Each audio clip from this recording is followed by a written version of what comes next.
Hi. Okay. Good evening, everyone. Hopefully, this stream is going to be better than the one that I did yesterday, where I had unstable internet connection, and therefore it was quite choppy in the audio. So please do let me know if you can hear me clearly in the chat.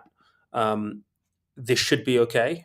Fingers crossed. But I'm not. I'm not home. I'm still in a hotel because I'm back on Channel 4 tomorrow. So. Today, we had news out that inflation has now hit 11.1%. I mean, I think they were expecting a marginal increase to 10.7%, but it's coming even more. And what's driving this again are, energy prices, food prices, pretty much.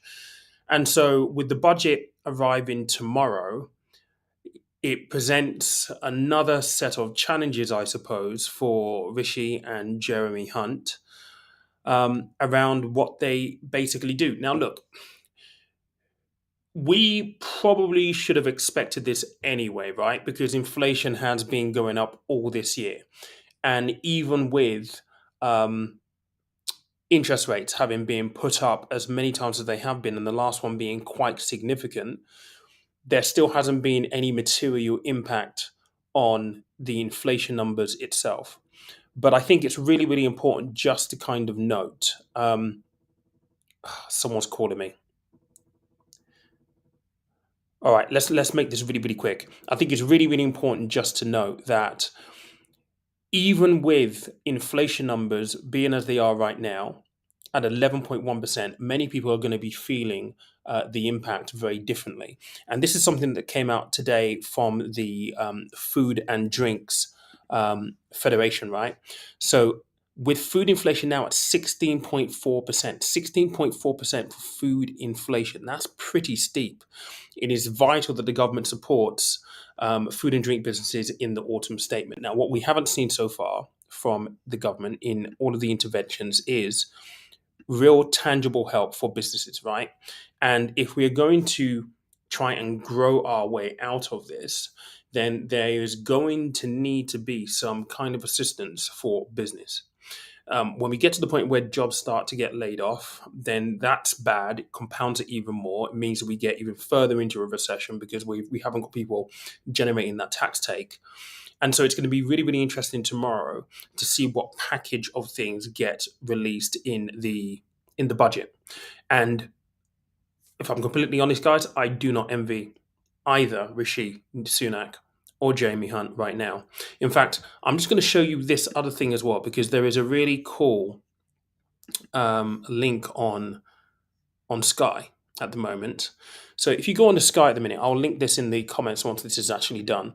You can actually have a look and see how much items have actually gone up by. So when you're doing your weekly shop, right, you can go in here, you can just type in what item it is that you normally go for. You can see how much it's gone up by. I mean, there's a couple of things that have gone down. I mean, light bulbs, large eggs, they've gone down. But look at that. A whole milk, 4 pints, 29.8%. It's mad. It's you look at this slice. White bread, 18%.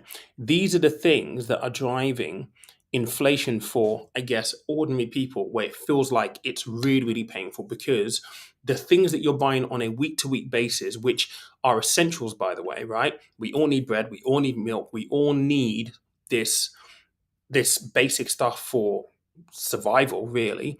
That's where we're seeing the hit. And all of this is relative. If you are on a relatively high income, then if you're seeing your prices increase by 10%, you're probably not going to feel it because you've got surplus income to give you that cushion. It's when you're in the middle, lower end, where you may not have a lot of, income coming in, that when you see the price of a loaf of bread increase by 18% or milk increase by 29%, you start to get squeezed even further.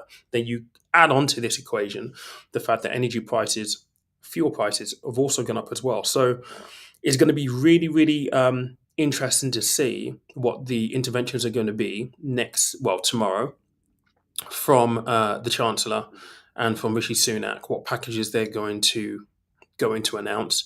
I've already been, on here talking about the fact that there's quite a lot that has been mooted. What exactly gets delivered? How deep are the cuts going to go? We really don't know at this point. So I will do another live tomorrow evening once I'm actually back home to talk through the key bits and pieces that I think will make the most difference. Someone's calling me again, so I've got to get off. But I appreciate you guys. I'm going to be on a bit later on as well because there is some extra stuff going on with FTX at the moment. So, guys, I've got to go. Catch you later on. Cheers.